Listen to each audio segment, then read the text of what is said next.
Marriage marriage marriage పెళ్లి చేసుకోవాలనేటువంటిది 25 సంవత్సరాలు దాటిన ప్రతి ఒక్క యువకుడు యువతి యొక్క కళ. కానీ ఈ రోజుల్లో ఆ కళ అనేటువంటిది చాలా మందికి కలగానే మిగిలిపోతుంది. మ్యారేజ్ అవ్వడానికి ఏ ఇయర్ వాళ్ళకి మ్యారేజ్ అయిందో తెలియక సతమతమవుతున్నటువంటి రోజులివి. సో ఫ్రెండ్స్, కాబట్టి అడ్వాన్స్డ్ న్యూమరాలజీలో ఉన్నటువంటి ఒక చిన్న మెథడ్ అన్నమాట. ఒక వ్యక్తి యొక్క డేట్ ఆఫ్ బర్త్‌ని బట్టి అతనికి మ్యారేజ్ అనేటువంటిది ఏ ఇయర్‌లో అవుతుంది. యెస్ మై డియర్ ఫ్రెండ్స్, మీరు వింటుంది నిజమే. ఏ ఇయర్‌లో అతనికి మ్యారేజ్ అనేటువంటిది జరిగేటటువంటి ఛాన్స్ అనేటువంటిది 100% ఉంటుంది అనేటువంటిది తెలుస్తుందనమాట.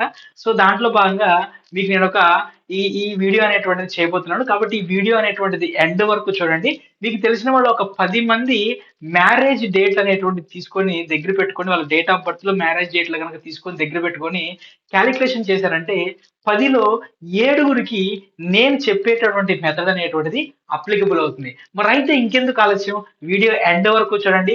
ఒకవేళ మీకు మ్యారేజ్ అవ్వకపోయినా, మ్యారేజ్ సంబంధాలు అనేటువంటివి చూస్తున్నా, లేదంటే మీ పిల్లలకి సంబంధాలు చూస్తున్నా సరే, ఏ ఇయర్ పర్ఫెక్ట్ ఇయర్ అనేటువంటిది తెలుసుకునేటటువంటి ప్రయత్నం చేయండి. ఫ్రెండ్స్, మీరు కనుక మొట్టమొదటిసారి ఈ వీడియో కనుక చూస్తుంటే, నా పేరు వివేక్ చంద్ర, ఆస్ట్రో న్యూమరాలజీ చిన్న advanced techniques, Vedic signature and yantras specialist.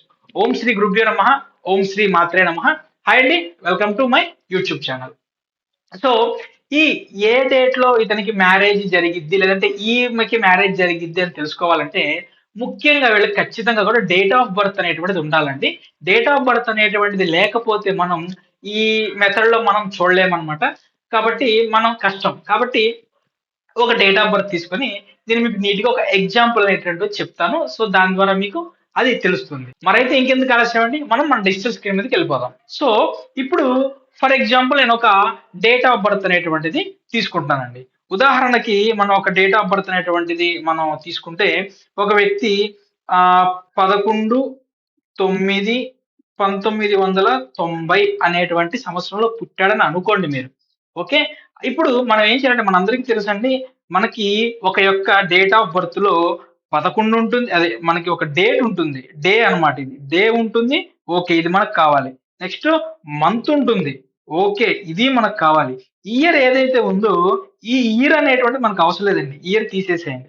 మనకి ఇయర్ అనేటువంటిది అవసరం లేదు. అంటే మీకు ఒక రకంగా చెప్పాలంటే, మీరు పర్సనల్ ఇయర్ అనేటువంటిది కాలిక్యులేషన్ చేయాలి. ఇప్పుడు నేను చెప్తున్న మీకు పర్సనల్ ఇయర్ కాలిక్యులేషన్ అన్నమాట. ఇప్పుడు మరి ఏం చేయాలంటే, మీకు సంబంధించినటువంటి డేటు, మంత్ వేసుకొని ఇది ఏ ఇయర్ అనేటువంటిది, ఏ ఇయరో ఆ ఇయర్ అనేటువంటిది వేసుకోండి. ఫర్ ఎగ్జాంపుల్ ఇది 2025 కాబట్టి నేను ఇక్కడ 2025 వేస్తున్నాను అనమాట. ఒకవేళ ఈ వీడియో అనేటువంటిది మీరు 2028 కానీ 2030 సంవత్సరం కానీ అట్లా చూస్తుంటే, ఆ ఇయర్ ఏదైతే ఉందో ఆ ఇయర్ అనేటువంటిది మీరు వేసుకునేటువంటి ప్రయత్నం చేయండి. ఇప్పుడు మనం ఏం చేయాలంటే ప్రెజెంట్ ఇయర్ వేసుకున్నాం కాబట్టి ఇవి ఏవైతే ఉన్నాయో ఈ అంకెలు మొత్తం కూడా మనం కూడుకోవాలి. అంటే 1+1+9+2+2+5 ఈ విధంగా మనం కూడుకోవాలన్నమాట. చూడండి, 1 1 2 2 9 11 12 13 14 15 15 5 20 వచ్చిందనమాట. దీన్ని ఏం చేయాలండి మనం దీన్ని మళ్ళీ కూడా మనం ఉన్నటువంటి డబుల్ డిజిట్ ని సింగిల్ డిజిట్ గా మార్చుకోవాలి. 2 + 0 = 2. చూడండి, మొత్తం న్యూమరాలజీలో మొత్తం గేమ్ మొత్తం కూడా 1 నుంచి 9 నెంబర్ల మధ్యలో నడుస్తూ ఉంటుందన్నమాట.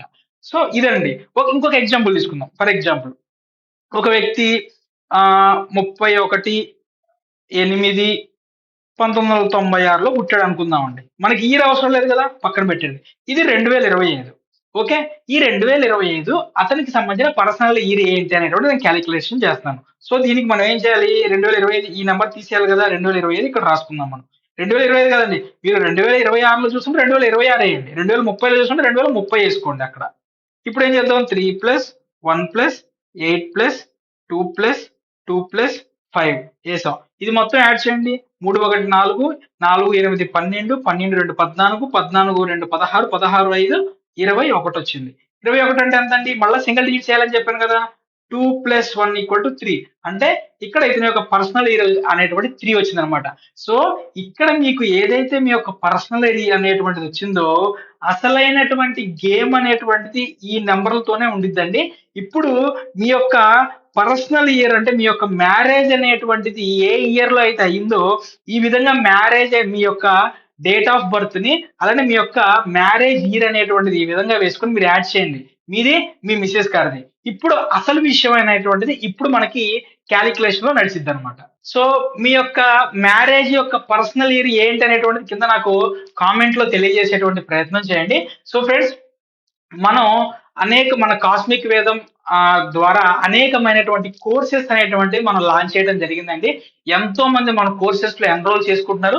అతి తక్కువ ప్రైస్ తో ఆస్ట్రాలజీ, న్యూమరాలజీ, యంత్ర శాస్త్రం ఇవన్నీ కూడా నేర్చుకుంటున్నారు. అద్భుతమైనటువంటి రివ్యూస్ అనేటువంటివి మనకు వస్తున్నాయండి. సో కాబట్టి మీరు కూడా ఎవరైనా సరే మన కోర్స్ లో ఎన్రోల్ అవ్వాలంటే కనుక కింద డిస్క్రిప్షన్ లో మన వెబ్సైట్ లింక్ అనేటువంటిది ఇస్తాను. ఒకసారి ఆ వెబ్సైట్ లింక్ లోకి వెళ్ళి మీరు ఆ వెబ్సైట్ చూసేటువంటి ప్రయత్నం చేయండి. ఇంక ఎవరైనా సరే మన రీసెర్చ్ మొత్తాన్ని కూడా చూసుకొని ఒక ఫార్చ్యూన్ రిపోర్ట్ అనేటువంటి ఒక రిపోర్ట్ అనేటువంటి దాన్ని మనం రెడీ చేయడం జరిగిందండి. ఇందులో మీకు మొత్తం 50 పేజీల రిపోర్ట్ అనేటువంటిది వస్తుంది.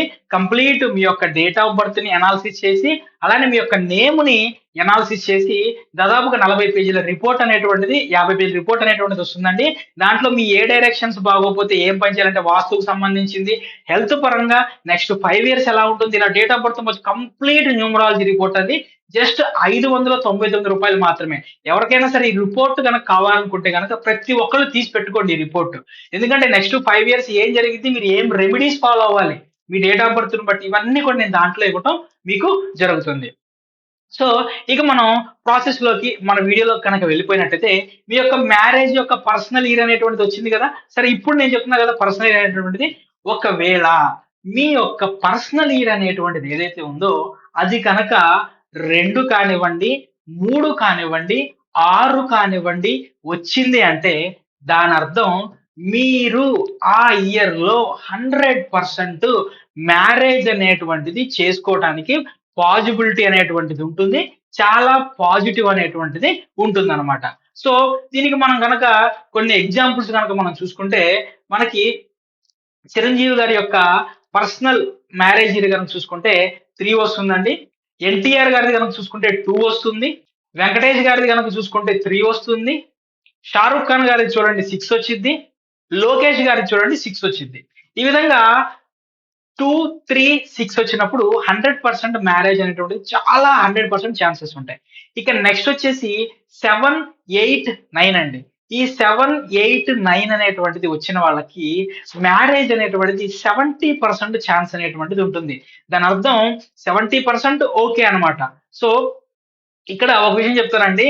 11 ఏళ్ళు, 12 ఏళ్ల కుర్రోడికి క్యాలిక్యులేషన్ చేసేసి మ్యారేజ్ అయిపోయిద్దా అనేటువంటి కింద క్వశ్చన్ అనేటువంటి పెట్టకండి. ఎందుకంటే ప్రతి దానికి ఒక అర్హత కావాలి. మ్యారేజ్ అయ్యేటువంటి అర్హత అనేటువంటిది ఆ ఇయర్ అనేటువంటిది రాకుండా మ్యారేజ్ అనేటువంటిది అవ్వదండి. సో మ్యారేజ్ అర్హత వచ్చిన తర్వాత ఈ క్యాలిక్యులేషన్ అనేటువంటిది చేసుకొని మ్యారేజ్ ప్రపోజల్స్ లోకి ముందుకెళ్తే చాలా పాజిటివ్ గా ఉండేటటువంటి అవకాశం అనేటువంటిది ఉంటుందండి. ఇందులో మీకు కొన్ని ప్రో టిప్స్ ఇస్తాను నేను.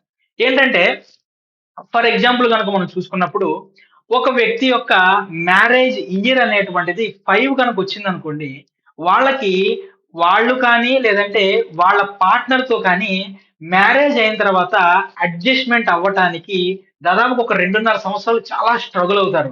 అట్లనే చాలా మందిలో చూసింది ఏంటంటే వాళ్ళకి ఎవరైతే పిల్లలు పుడతారో ఆ పిల్లలు పుట్టేటువంటి ప్రాసెస్ అనేటువంటిది ఇబ్బందులు కలగటం, ఎక్కువగా హాస్పిటల్‌లలో చూపించుకున్న తర్వాతే ఈ యొక్క పిల్లలు అనేటువంటిది ఉండటం అనేటువంటిది కొంచెం సంతానం కొంచెం సంబంధించినటువంటిది కొంత ఇబ్బంది అనేటువంటిది కలగటం అనేటువంటిది మనం చూడటం జరిగిందండి.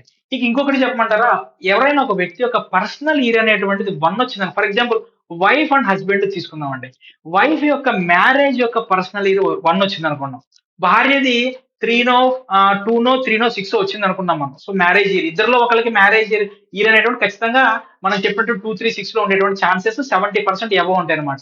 సో దీంట్లో 1 అనేటువంటిది ఎవరికైనా వచ్చింది అంటే గనక ఆపోజిట్ పార్ట్నర్ ఎవరైతే ఉంటారో వాళ్ళ డామినేషన్ అనేటువంటిది ఎక్కువగా ఉంటుంది. మీరు కావాలంటే మీ చుట్టుపక్కల ఉన్నటువంటి వాళ్ళ యొక్క అందరి డేట్ ఆఫ్ బర్త్‌లు తీసుకొని, వాళ్ళ యొక్క మ్యారేజ్ డేట్ తీసుకొని, వాళ్ళ యొక్క పర్సనల్ మ్యారేజ్ ఇయర్స్ అనేటువంటి క్యాలిక్యులేషన్ చూడండి. మీకే అర్థమైపోతుంది. సో ఫ్రెండ్స్, ఇటువంటి అనేకమైనటువంటి విషయాలను మీరు నేర్చుకోవాలనుకున్నా, తెలుసుకోవాలనుకున్నా సరే కింద డిస్క్రిప్షన్ లో మనం ఇచ్చినటువంటి లింక్ అనేటువంటిది ఓపెన్ చేయడం ద్వారా మీరు ఈ కోర్సెస్ అనేటువంటి పర్చేజ్ చేయొచ్చు. అలానే మనం శనివారం కానీ ఆదివారం కానీ మనం వెబినార్ అనేటువంటిది కండక్ట్ చేయడం జరుగుతుందండి. ఈ వెబినార్ లో మనం ఫ్రీ వెబినార్స్ అనేక న్యూమరాలజీ గురించి, ఆస్ట్రాలజీ గురించి అనేకమైనటువంటి వివరాలు అనేటువంటిదని మనం ఫ్రీగా తెలుసుకునేటువంటి ప్రయత్నం చేస్తున్నాం. మరి వీటన్నిటిని కూడా కావాలనుకుంటే కనుక కింద డిస్క్రిప్షన్ లో లింక్ ఇచ్చాను. ఆ లింక్ లో మీరు ఆహ్, రిజిస్టర్ అయ్యేటువంటి ప్రయత్నం చేయండి. ఈ వీడియోని 10 మందికి షేర్ చేయండి. కింద కామెంట్‌లో మీ పర్సనల్ ఇది ఏంటనేటువంటిది మెన్షన్ చేయడం మర్చిపోకండి. ఎందుకంటే మీరు ఈ వీడియోని గనక షేర్ చేశారంటే, ఏమో ఎవరికి తెలుసు మీ వల్ల వాళ్ళకి మ్యారేజ్ అయ్యేటువంటి ఛాన్స్ అనేటువంటిది ఉండొచ్చు. మరొక విషయం చెప్తున్నానండి. ఇప్పుడు రోజుల్లో జనాలకి మ్యారేజ్ అనేటువంటిది అవ్వకపోవడానికి కారణం ఏంటో చెప్పమంటారా? వాళ్ళకి తెలిసో తెలియకో మ్యారేజ్ యోగం ఏదైతే వచ్చిందో, ఆ యోగాన్ని వాళ్ళు దాటిపోతున్నారండి. ఎందుకంటే పనికిమాలిన విషయం నా దగ్గరికి చాలా జన్మ జాతకాల పొంతనలు, పరిశీలనలు వస్తాయి గదా! మా దగ్గరికి. మేము చూస్తాం. మ్యారేజ్ పొంతన బావుందండి వీళ్ళకని చెప్పినా సరే, మ్యారేజ్ పొంతన బావుందని చెప్పినా సరే, వద్దండి మేము వద్దనుకుంటున్నామండి. ఏంటంటే అబ్బాయికి రూ. 1,00,000 జీతం ఉంది గానివ్వండి, ఆస్తి 50,00,000 ఉందండి. మేము ఒక 2, 3 కోట్లు ఎక్స్‌పెక్ట్ చేస్తున్నామండి. ఇదండి. ఇలా చేసి పిల్లలకి మ్యారేజ్ యోగం అనేటువంటిది ఏదైతే ఉందో, ఆ యోగాలు దాటిపోయి మ్యారేజ్ అవ్వకుండా ఉండిపోయినోళ్ళు చాలా మందున్నారండి. మాకు ఒక 2 ఇయర్స్, 3 ఇయర్స్ బ్యాక్ ఈ విధంగా మాతో చేయించుకొని మ్యారేజ్ యోగం దాటిపోయి ఇప్పుడు బాధపడుతున్నోళ్ళు చాలా మందున్నారు. సో, కాబట్టి ఇటువంటి తప్పులనేటువంటివి చేయకండి. మ్యారేజ్ యోగం వచ్చినప్పుడు దయచేసి మ్యారేజ్ చేయండి. లేదంటే అనవసరంగా మీ పిల్లల జీవితాలు మీరే నాశనం చేస్తున్న వాళ్ళవుతారనమాట. సో, ఫ్రెండ్స్ ఇంకొక విషయం మ్యారేజ్ మనం చేసేటప్పుడు ఇద్దరి యొక్క పేర్ల పొంతన కూడా చాలా ముఖ్యం అనమాట. కాబట్టి అటువంటి పొంతననేటువంటిది చూడటం ద్వారా వాళ్ళకి పాజిటివ్ అనేటువంటిది ఉంటుంది. సో, అడ్వాన్స్‌డ్ మెథడ్స్‌లో మీరు నేమ్ కరెక్షన్ అనేటువంటిది చేయాలనుకున్నా, ఏమన్నా సరే మీరు కింద స్క్రీన్ మీద కనిపించేటువంటి నా నంబర్‌లో కాల్ చేసేటువంటి ప్రయత్నం చేయండి.